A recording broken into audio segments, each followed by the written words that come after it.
We'd like to welcome each and every individual to Voices of Integrity podcast for Top Gun Sales Bootcamp training. And let's dive right in. Nora, what you got? So I have this client that decided to go on Action Vision, and um long story short, she is backing out now. So what's the decision making process, and do you do you continue to pursue her, or do you just let her go if you think it might be difficult? Have I gone? I don't think I've gone over fuzzy logic with all of you guys. And so there's left brain thinking, right brain thinking. I think the left brain is the linear and the right brain is the creative, but I could have it flipped. Anyways, so I don't know if you all knew, but in every man is brain damaged, and he's brain damaged actually in the second trimester in the womb. Did you guys all know that? No, it's I did medical not. fact. Yeah, there's medical fact. There's a chemical in little baby boys in the second trimester. So from months 4 to 6, there's a chemical released in the womb that severs the right and left hemisphere of a man's brain. See, you guys think this is just for just sales, but I'm telling you, this is important. I know you guys are thinking, how does he know this? That's what I'm thinking. So there's this chemical. It doesn't fully sever the left and the right hemisphere. It just severs it to some degree. And so I believe the left side is the linear side. And so that's where you think, A, B, C, sub point one, two, three. It's all logical. The the the creative side, the creative side is where you don't. And so where it's just, you just come up with creative ideas. They're not linear. And so there's advantages and disadvantages to that way of thinking. And so boys tend to be either heavy left or heavy right. Girls tend to be both. This is why girls tend to excel in communications big time. And they've done research on this, and there's a whole bunch of data to support all of this. So little girls will talk, and they've done research on that. They've recorded little girls, and they talk a lot, like a lot. I mean, tons of stuff. Boys, they record boys, and there's just gibberish. Like, I don't know, it's just gibberish. It's pretty interesting.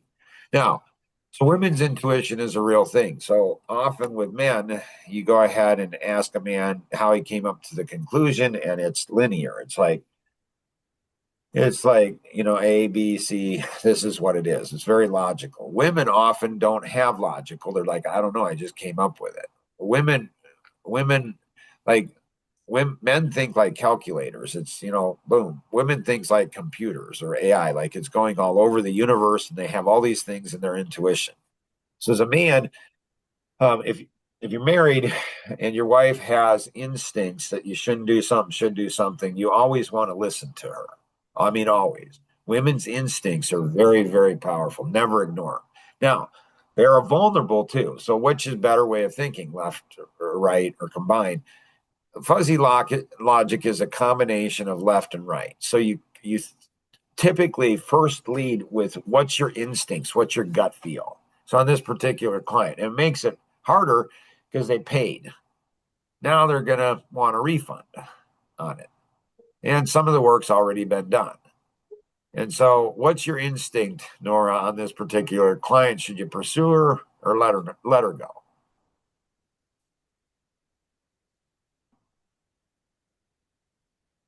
That's what I'm not sure of, No, because no, I no, could no, see it no, be. no, no, no, no, no. It's instinct. It's just reflex. Like drop her, don't.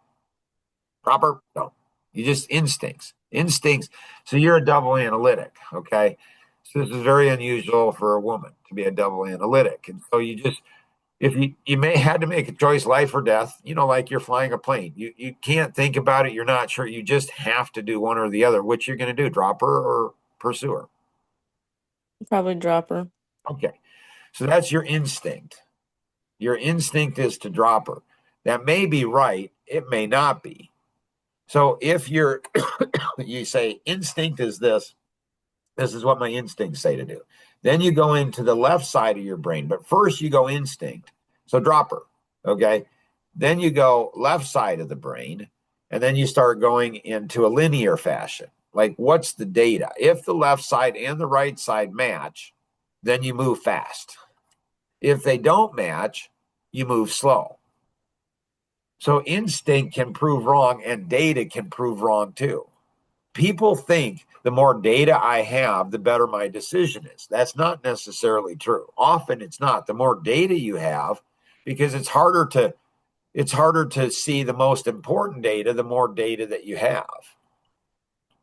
So I just, so last night in my sleep, I figured it out. And so I just sent you over just a few minutes ago what I think we ought to send her and say, okay, thanks.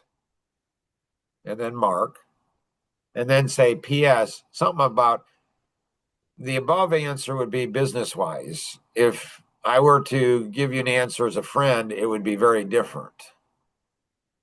Do you know why your instincts are telling you drop her?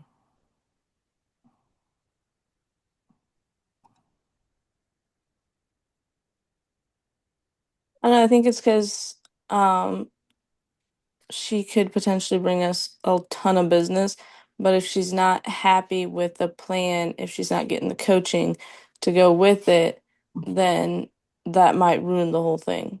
Gotcha. Okay, interesting. Fascinating. So I wonder if she's going to discontinue at everything, even if we do refund it to her and discontinue.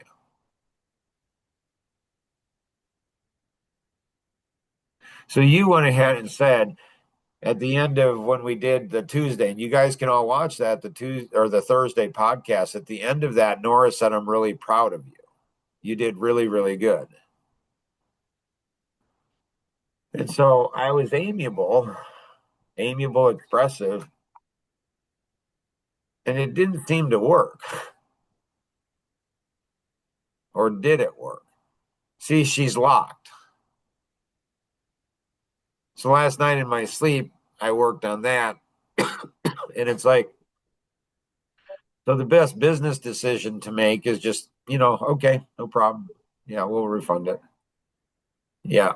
And so I could add a little amiable if I wanted to and put some guilt in there. We've got, I don't know, we did 30%, over 30% of the work already, but it's okay. I could do guilt on it. I could do, your mom or your grandmother's guilt. I could do that. I could go ahead and do the one where I'm like, okay, and then do the PS and say, as a friend, it's something different. So she's locked. She's been locked from the very beginning. She's not open for ideas. So she's right. Action Vision's not right for her. It's not, but not for the right reasons. And I'm telling you, you tell a woman that she's locked, ooh, they don't like that. You tell a woman that, hey, it's better, so she thinks that she's open, but she's not. She's locked. She was locked before. She's locked now. She's locked. This is the right decision. It is the right decision, but not for the reasons that she thinks it is. It's her issue. So she thinks she's really smart, and she is, but not as smart as she thinks she is. So it's similar to, I think, the other one that we had, Shannon. Both very powerful women, very, very successful women. And so, you know, they have a hard time. They have a hard time getting men that'll stand up for them, protect them, watch over them, care for them, support them, believe in them, a whole bunch of things. And so, in part, that's their own issue. So she's locked. So how do you get somebody who's locked unlocked? I don't know, honestly. So a lot of times in martial arts, if you have an opponent, an enemy, you do the opposite of what they think you're going to do.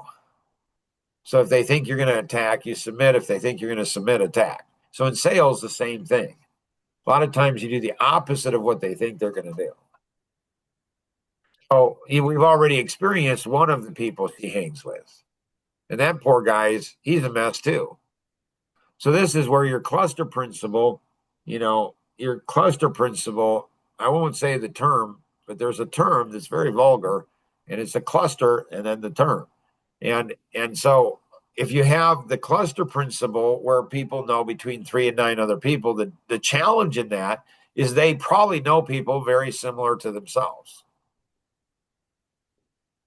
And so she might know, like, all the people around her could be just like she is. So do you really want all of those people referred to you? I don't know. Questions, Nora? No, I don't think so. So, um, yeah, I'm excited.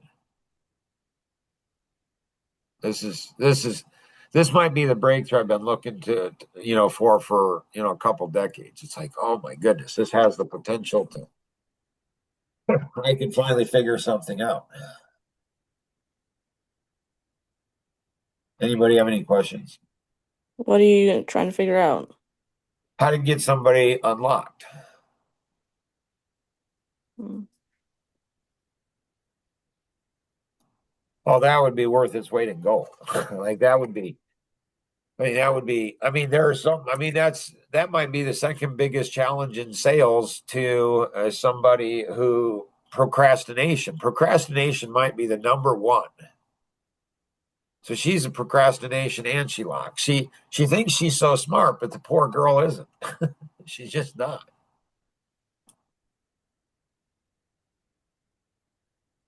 So so you do the opposite of what your emotions say. My emotions say we got a sale, we worked really hard. We worked really, really hard. We got a sale, and then all of a sudden she strung us along, and now this, and so I can be discouraged. But instead of being discouraged, I'm excited. I'm pumped up. I'm this is gonna Holy cow, this is more exciting than I thought it was gonna be. It's a choice I make. I do the opposite to my brain and pump the dopamine in, the endorphins in, everything starts kicking in. And it's like, this is going to be so cool. It's the same thing that they teach you in flying. You don't know that they teach you, but that's what they do. Wow, Mark, you're amazing. Um, Becky, what you got? So what you're saying, sometimes the harder the catch, the bigger the fish. Interesting. That's part of what I was saying. More than that is often, often what you, often you're catching something you don't even realize you're catching, and what you think you're catching isn't valuable, but it's far valuable than what you were seeking to catch. Like you're fishing for a fish, and you catch a tire, or you catch a can, Oh, gotcha. and you think, oh, that's no good. But maybe inside the can there's something far more valuable than the fish could ever be. It's like that cow manure principle. Often, like, we don't want cow manure, we want fragrant roses. But when we went to burn, oh my goodness. Wow. I'll never forget that trip. That was really cool. I mean, I hurt my ankle, but that was fine. Because I thought I was some young Amish guy. Oh, I can follow. Yeah, no. You okay, Mark? No, I'm fine.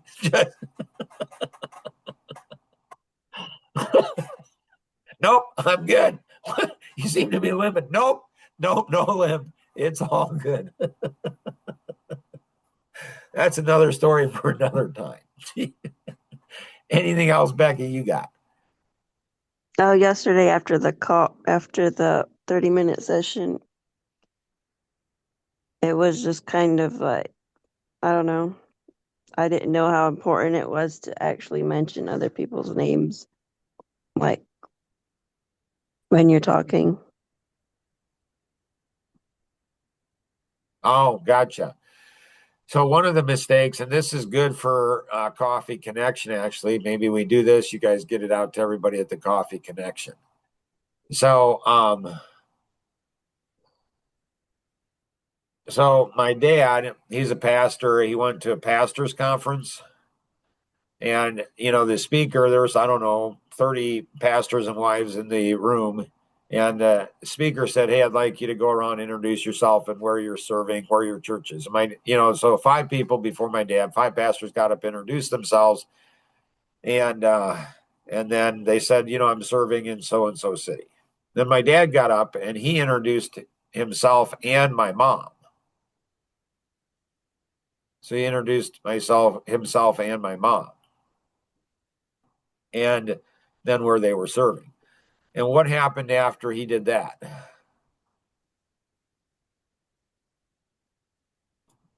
The other ones followed. The other ones followed. What happened to the 5 before him? They felt bad. They felt bad. Their wives are miffed. So it was fine. Everybody's fine. So at Coffee Connection, you got to include other people. Nobody should be sitting around, by themselves. Somebody should always be with somebody. And so you're looking around who's sitting alone and you want to go talk to them. When somebody comes into the conversation, you have to move your body. You have to move your body to bring that person in. You literally can move your body to bring that person in. There was Katie, I think, and an Amish gal lady, and Nora came in and they didn't bring her into the conversation. Now, Nora, she's got supernatural skills. So she got into the conversation, started laughing. But it took a while. Men, they don't bring women into the conversation. It's rude if you don't bring women into the conversation. If they're sitting there, you have to bring them into the conversation. This is Nora. This is Becky. Same thing is true, with women. If there's women talking and there's men, you want to move your body and physically you want to bring that person in and then make sure that they're part of the conversation. When Becky was talking to these people, so she invited somebody, she went down, she sat down, she started talking. I think there were 2 men that came over. They kind of took over the conversation. She slunk back and just kind of let them do that. I don't know that she should have done that. Those were hers, and the men were insensitive. And so we have to be aware. There was another situation where somebody else said, "Yeah," and I won't name names because I don't want to embarrass people, because you guys all know me, right? So there was somebody, and this is not the first time this has been said about this gentleman. So there's a guy that shows up, and somebody went ahead and mentioned to me unsolicited. They said, "So and so, they seem lazy." I'm like, "Why would you say that?" And it's and they seem like they just do the minimum amount of work that needs to be done. I'm like, "Really?" So this woman assessed this man, and all he was doing is standing there. Guys, you think you're judged by women, you have no idea. But it's not really judgment, it's an observation.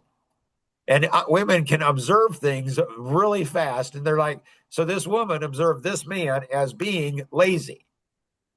So being lazy and not attentive.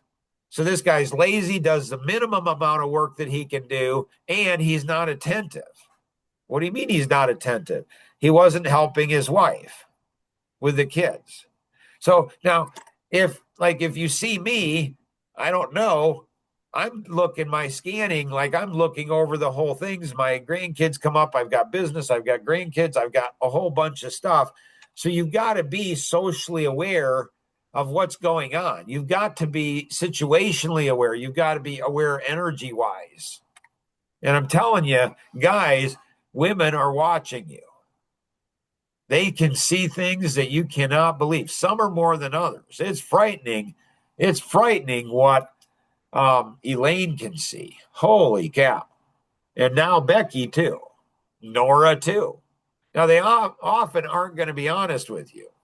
I don't know how you're supposed to grow if you're not honest. Hey, goofball, help your wife out with the kids. Hey, pay attention to what's happening to the kids around you. Hey, don't just sit there like a bump on the log, like a mope. Get involved.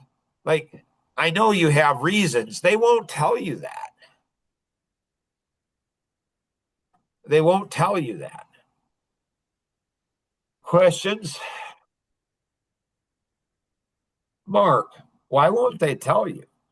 Well, see, women have not had good experiences. It starts off with their father often. So their father is not the most receptive to often criticism. You can go ahead and tell that with my 4 daughters that I'm open for criticism. How do you know that? Because they are very vocal in their thoughts about their father. Some would call it disrespect. I'm not saying I disagree. I'm not saying I agree, though. Like, I don't know. They're just being honest with it. And so if they're honest, I don't know. And then their brothers don't like it, and their uncles don't like it, and their guy friends don't like it, and their boyfriends don't like it, and then their husbands don't like it, and their sons don't like it. So women just have a whole pattern of guys don't like being told, so they go ahead, guys don't learn because they're doofuses. And women they see these things and they could help guys. Shoot, there's one guy once, he was playing a game. And his wife was right beside him. Like, again, we don't name names. There's just stories. These are experiences that I have. So this guy is playing a game. His wife's beside him. His wife's trying to tell him what he needs to do to win the game. What does the doofus do? He sends her to another room. It's like, what? Who would do something like that? A goofball, a doofus. He's just a goof. So women can see things. Men should go ahead and welcome criticism. They just should.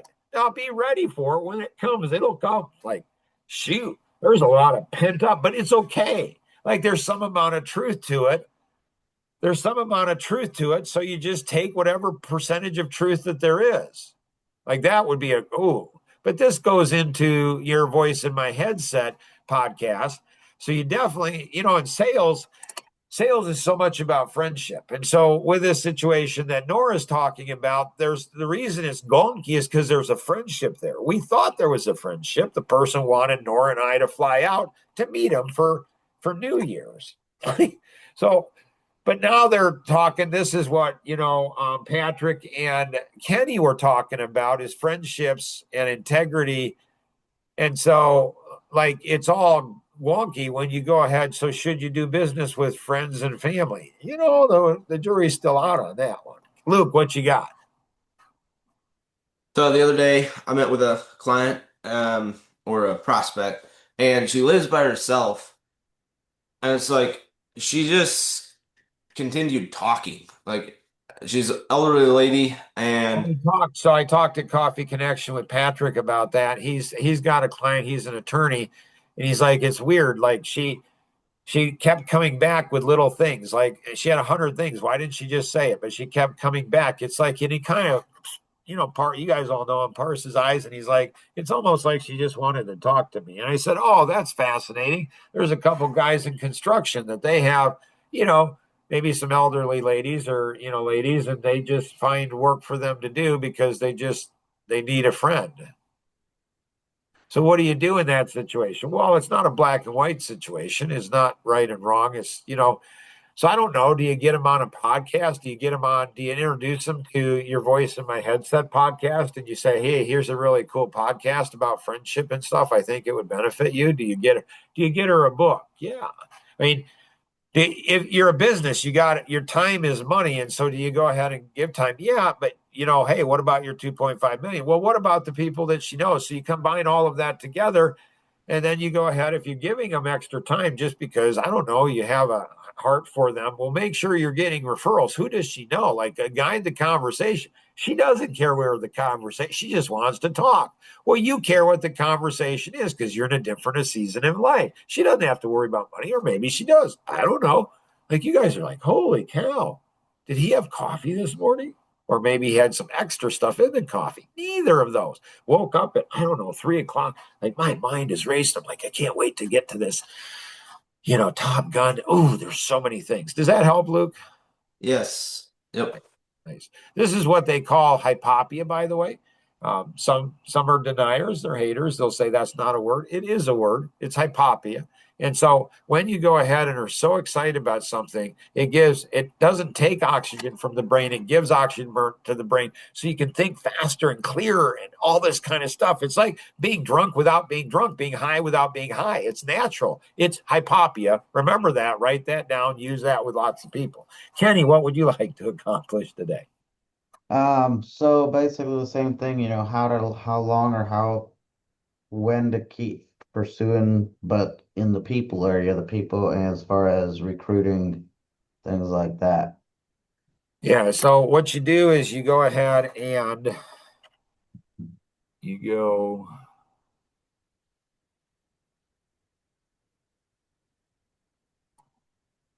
All right, so here you have your A, B, and C. You have your A leads, B leads, and C leads. Your A leads, you want to put all your in-person contacts. So you have your Army, Air Force, and Marines. Or your Air Force, Navy, and Marines. That's what you have, the three. So your Marines, your in-person time, your most valuable time. That's the most costly. It takes time to get there, not get there. So your in-person, you want to go ahead and have your A's.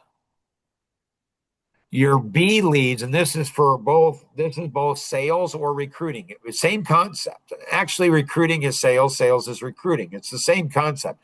Your B phone, your Marines are going to be your in-person.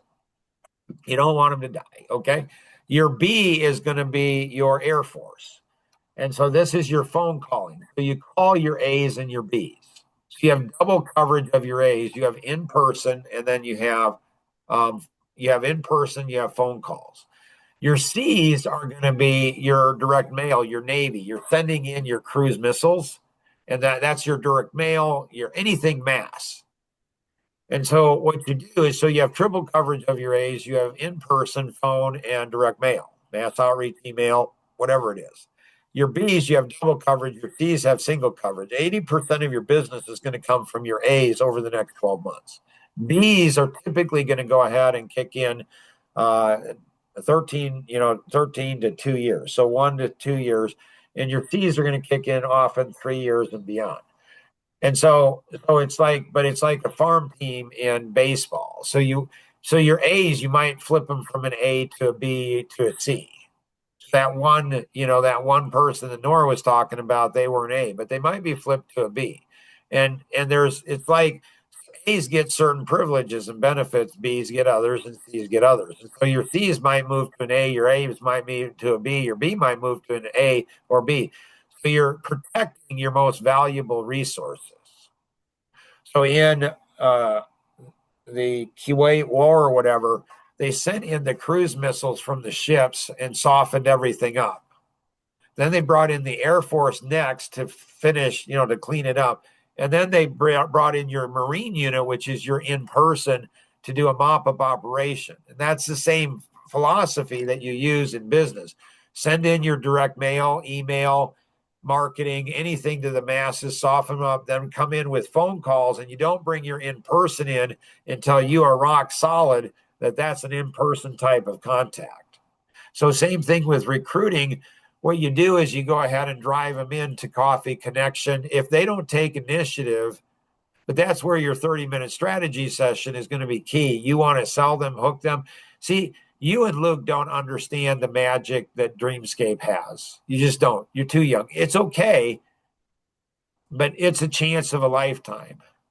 Like, it's a chance. It will change people. It will transform people's lives. You guys will go ahead and create more millionaires. You will create more business owners. You will create so much benefit, so much wealth, so much opportunities for so many people. You just will. That's the heart of what Dreamscape Creations is all about. When you understand the value of that, you convey that. And it's like your kids. Like my kids, sure, I'd like them working with me some of the time. But if they find another job, if they do a different company, if I don't have any financial, but my kids, I want them to be successful no matter what. Same thing is true with each of you. Like, I'd love to do business life with you guys, business with you. I'd love to help you make money. You help me make money. Like, I'd love to do all of that. But if there's a better opportunity out there, I want to help you get to that better opportunity. Like, I want relationships for life. So there's not a lot of people, it seems like, in business like that.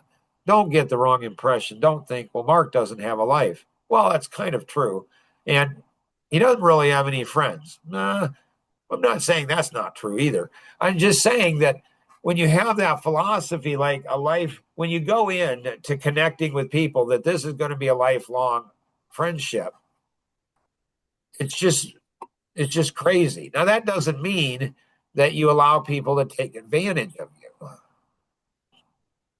I mean, so it's complicated. Anything else that any of you have? All right. So this is building momentum. And so I don't know, at the end of the year, will there be 10,000 people going through the Top Gun, sales training? It wouldn't be surprising to me, honestly. The impact of this, I believe, will be worldwide. Why? What else is it going to do? Like we're gonna go ahead and do it because we're gonna speak it into existence. We're gonna do the work. We're gonna do the work to make it happen. So hopefully this has been helpful to everybody. Have an amazing day. Bye bye.